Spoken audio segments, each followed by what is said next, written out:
మిత్రులారా, తెలంగాణ రాష్ట్ర ప్రభుత్వం హ్యాండ్లూమ్ టెక్నాలజీ డిపార్ట్మెంట్ ఆధ్వర్యంలో మంత్రివర్యులు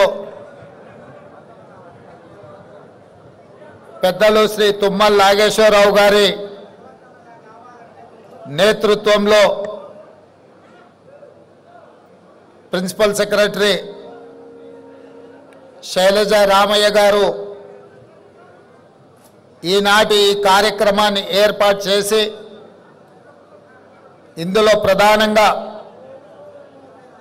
Indian institute of handloom technology కళాశాలను ప్రారంభించి అదేవిధంగా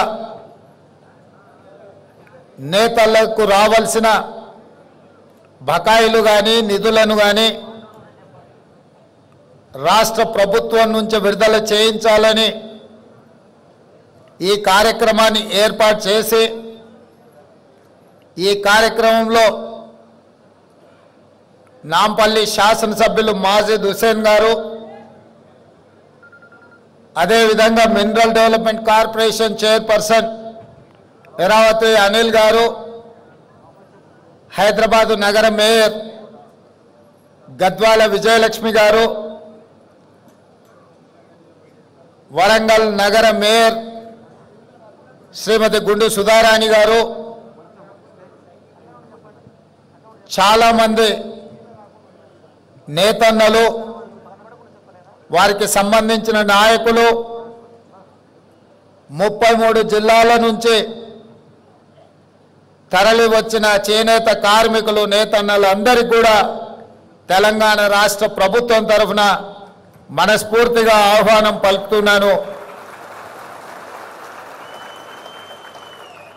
మా మంత్రి గారిని, మా ప్రిన్సిపల్ సెక్రటరీ గారిని మనస్ఫూర్తిగా అభినందిస్తున్నా.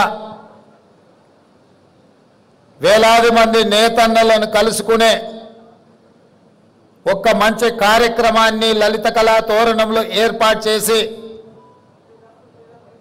ఈ సంతోషమైన సమయంలో మీ అందరినీ కలిసి ఇండియన్ ఇన్స్టిట్యూట్ ఆఫ్ హ్యాండ్లూమ్ టెక్నాలజీని ప్రారంభించుకోవడం నాకు చాలా సంతోషకరమైన వార్త.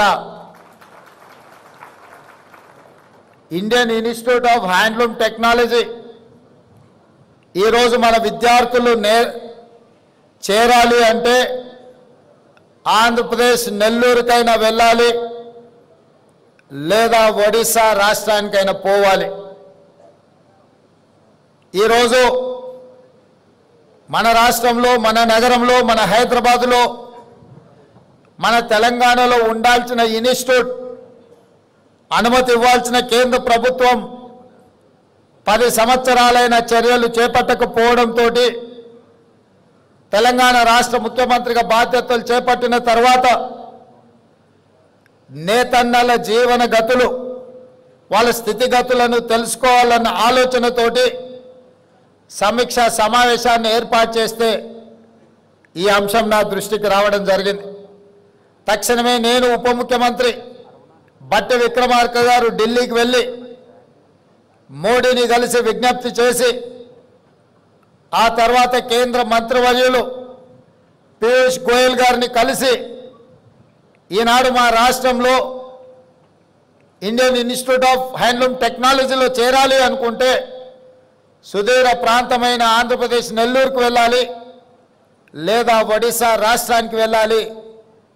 మా రాష్ట్రానికి ఒక ప్రత్యేకమైన ఇన్స్టిట్యూట్ ఉండి తీరవలసిందే అని చెప్పి కేంద్ర మంత్రి పీయూష్ గోయల్ గారి దృష్టికి తీసుకెళ్లడం జరిగింది. వారు కూడా రాజకీయాలకు అతీతంగా ముందుకొచ్చి నిజంగానే హైదరాబాదు అభివృద్ధి చెందిన నగరం, దేశంలోనే 5 మెట్రోపాలిటన్ సిటీస్ ఉంటే ఢిల్లీ, ముంబై, చెన్నై, బెంగళూరు వీటితో పోటీ పడే నగరం హైదరాబాదు తెలంగాణలో ఉంది. తెలంగాణలో IIST ఉండాల్సిందే, మంజూరు చేస్తున్నామని చెప్పి వారు తక్షణమే మంజూరు చేసి తెలంగాణ రాష్ట్రం యొక్క విజ్ఞాపనను వారు ఆమోదించారు. ఎంబడే నేను అధికారులను పిలిచి మంత్రి గారిని కోరి ఈ సంవత్సరమే వాళ్ళ సమయం వృధా కాకూడదు, పిల్లలను ఈ సంవత్సరంలోనే వాళ్ళని చేర్పించుకోవాలి. ఎక్కడ ఏర్పాటు చేద్దాం కాలేజీ అని అంటే కాలేజీ బంగ్లాలు ఇప్పటికిప్పుడు అంటే కష్టం కదా అంటే నాంపల్లిలో ఉన్న తెలుగు అకాడమీ ఇక్కడ భవనం ఉన్నది అంటే ఎంబడే అక్కడ ఏర్పాటు చేసి మంచి కార్యక్రమాన్ని ఈ సంవత్సరమే మొదలు పెట్టండి అని చెప్పి వారికి ఆదేశాలు ఇవ్వడం జరిగింది.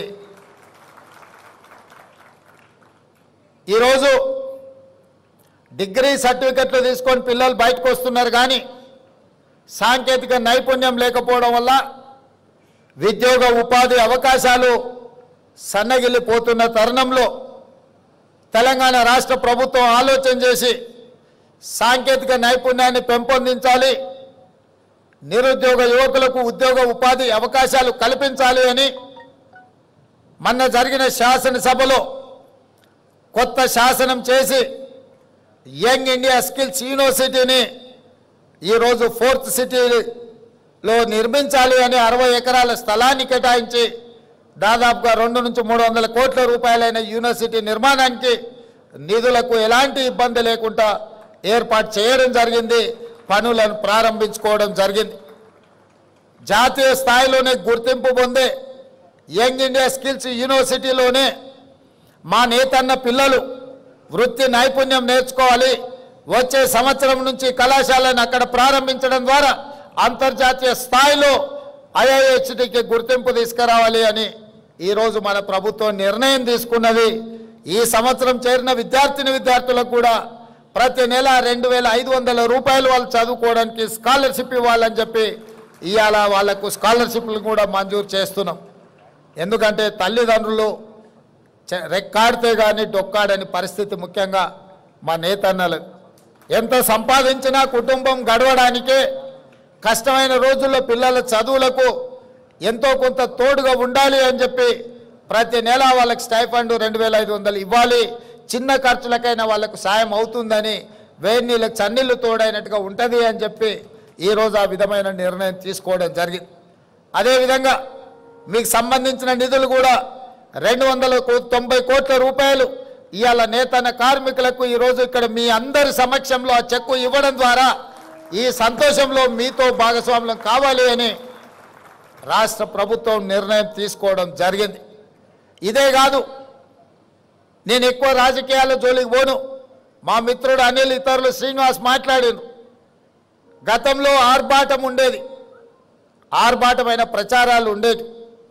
దానికి సినీ తలుపు బెలుకులు కూడా ఆనాడు ప్రచారంలో ఉపయోగపడ్డాయి. కానీ చేనేత కార్మికుల యొక్క జీవన విధానంలో మార్పు రాలేదు, వాళ్ళ ఆత్మహత్యలు ఆగలేదు, వాళ్ళు ఆత్మ గౌరవంతో బ్రతికే పరిస్థితి కనిపించలేదు.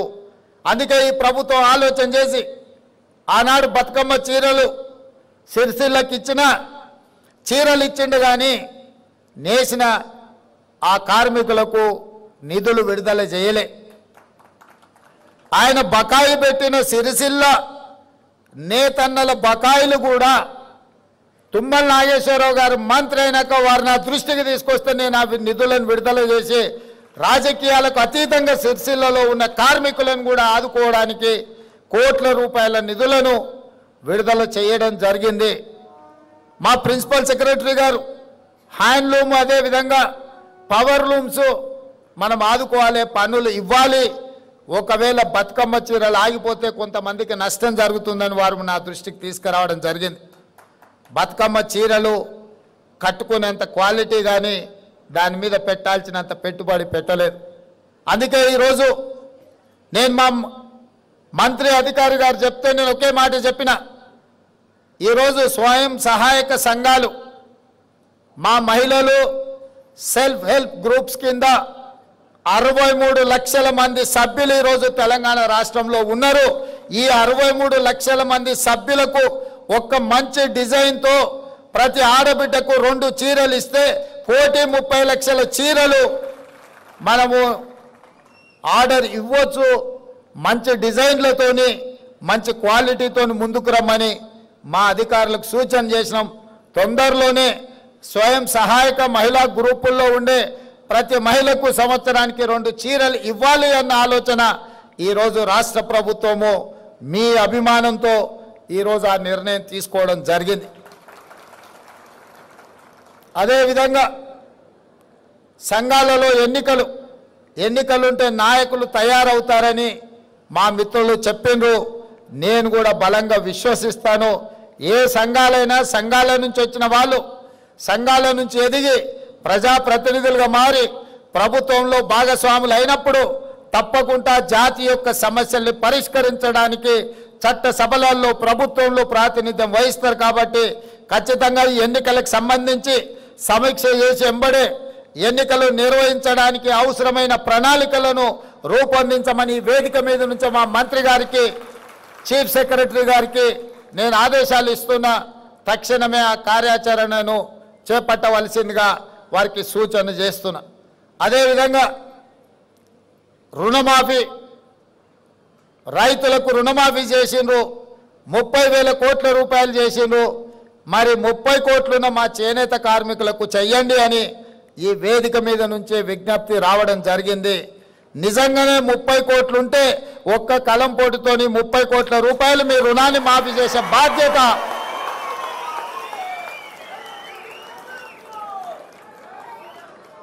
చేనేత కార్మికుల యొక్క రుణ భారాన్ని తీర్చడం. 30 కోట్లు నిజమైతే ఎలాంటి సమస్య లేదు. ఇది ప్రజా ప్రభుత్వం, పేద ప్రజల కోసం ఉన్న ప్రభుత్వం. ఇది ఇందిరమ్మ ప్రభుత్వం. ఇందిరమ్మ ప్రభుత్వంలో కుల వృత్తులకు చేతి వృత్తులకు సముచితమైన న్యాయం చెయ్యాలన్న విధానమే మా ఆలోచన. తప్పకుండా 30 కోట్ల రూపాయల రుణమాఫీ చేయడానికి 30 కోట్లు మంజూరు చేయడానికి అవసరమైన ఆదేశాలను చీఫ్ సెక్రటరీ గారికి ఈ వేదిక మీద నుంచే ఇస్తున్నా. తప్పకుండా మీరు దూర ప్రాంతాల నుంచి ఎక్కడెక్కడి నుంచో మారుమూల ప్రాంతాల నుంచి మీరు అందరు ఇక్కడికి వచ్చిండ్రు. ఇంత దూరం వచ్చి మీరందరూ కలిసి ఈ సంతోషంలో భాగస్వాములైన మీరు ఇంటికి వెళ్ళి సంతోషంగా మీ కుటుంబ సభ్యులతోటి కడుపు నిండా బువ్వ తినాలి అనంటే ఒక మంచి వార్త మీరు మోసుకొని మళ్ళీ మీ ఊరికి వెళ్ళాలి. ముఖ్యంగా తుమ్మల నాగేశ్వరరావు గారు చెప్పినట్టు రైతులకు పట్టెడు అన్నం పెడితే ఆ రైతులను ఆత్మగౌరవంతో బ్రతకడానికి నేతన్న నేయడం వల్లనే ఈరోజు సమాజంలో మనం అందరం కూడా గౌరవంగా బ్రతుకుతున్నాం. రైతన్న ఎంత ముఖ్యమో నేతన్న కూడా మాకు అంతే ముఖ్యం. మీ కష్టాలను తీర్చడానికి, మీ సమస్యల్ని వినడానికి, మీ సమస్యల్ని పరిష్కరించడానికి మీ ముఖ్యమంత్రిగా, మీ సోదరుడిగా నేను ఎప్పుడూ మీకు అందుబాటులో ఉంటాను. ఇక కొడంగల్ విషయానికి వస్తే ఒక్క కోస్గి మండలంలోనే, నియోజకవర్గంలోనే కాదు, కోస్గిలో మా చేనేత కార్మికులు, మా నేతన్నలు వేలాది మంది ఉన్నారు.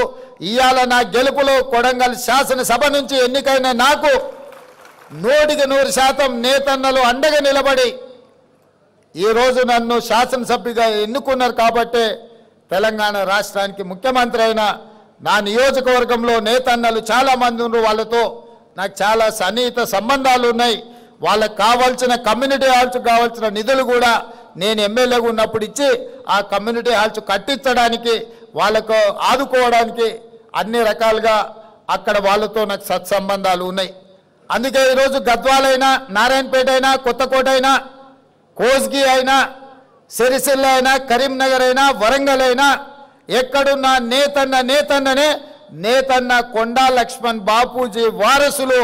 కొండా లక్ష్మణ్ బాపూజీ ఆనాడు తెలంగాణ కోసం కొట్లాడిండు, తెలంగాణ కోసం త్యాగం చేసిండు. తెలంగాణ రాష్ట్ర సాధన కోసమే కాదు, తెలంగాణ రాష్ట్ర సమితి చంద్రశేఖరరావు గారికి నిలువ నీడనిచ్చి పార్టీ పెట్టినప్పుడు మొట్టమొదట కార్యాలయం పెట్టుకోవడానికి స్థలం ఇచ్చింది కూడా కొండా లక్ష్మణ్ బాపూజీ గారే. వారు గొప్ప నాయకుడు. వారు లేకపోవడం విషాదకరం. తెలంగాణ రాష్ట్రం వచ్చినప్పుడు వారు 69లో తెలంగాణ రాష్ట్రం వచ్చే వరకు నేను పదవులను చేపట్టను అని ఆనాడు ఎమ్మెల్యేగా, మంత్రిగా రాజీనామా చేసిన గొప్ప పదవీ త్యాగం అంటే కొండా లక్ష్మణ్ బాపూజీ గారు చేసింది. రాజీనామాలు చేయడం, ఎలక్షన్ తేవడం, సెలక్షన్ చేయడం, కలెక్షన్ చేసుకోవడం త్యాగం అని చెప్తుంటారు కొంతమంది.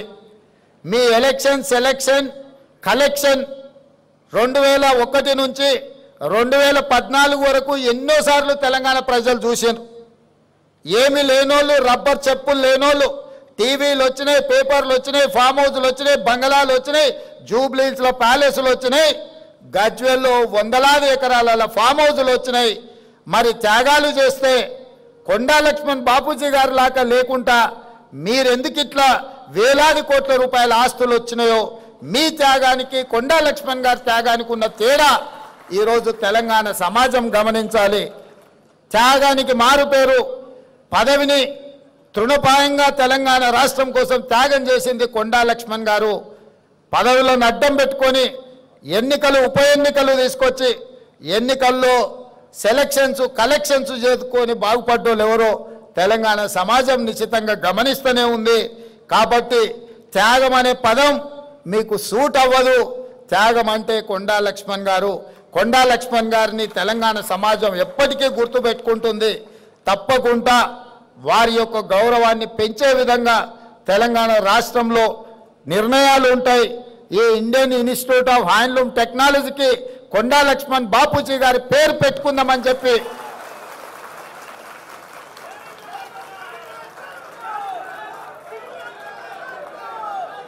శాశ్వతంగా చరిత్రలో వారి పేరు నిలబడాలి అనంటే విద్యా సంస్థలకు వారి పేరు ఉండాలి.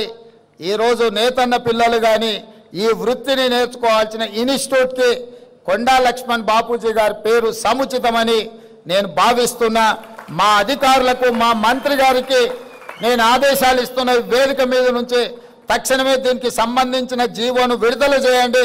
ఇండియన్ ఇన్స్టిట్యూట్ ఆఫ్ హ్యాండ్లూమ్ టెక్నాలజీకి కొండా లక్ష్మణ్ బాపూజీ గారి పేరును పెట్టి శాశ్వతంగా వారి గౌరవాన్ని పెంచే విధంగా తెలంగాణ రాష్ట్ర ప్రభుత్వం నిర్ణయాలు తీసుకోవాల్సిందిగా నేను ఆదేశాలు ఇస్తూ, ఇంత దూరం నుంచి వచ్చిన మీ అందరినీ మళ్ళొక్కసారి మనస్ఫూర్తిగా అభినందిస్తూ మీ అందరి దగ్గర సెలవు తీసుకుంటున్న ధన్యవాదాలు మిత్రులారా.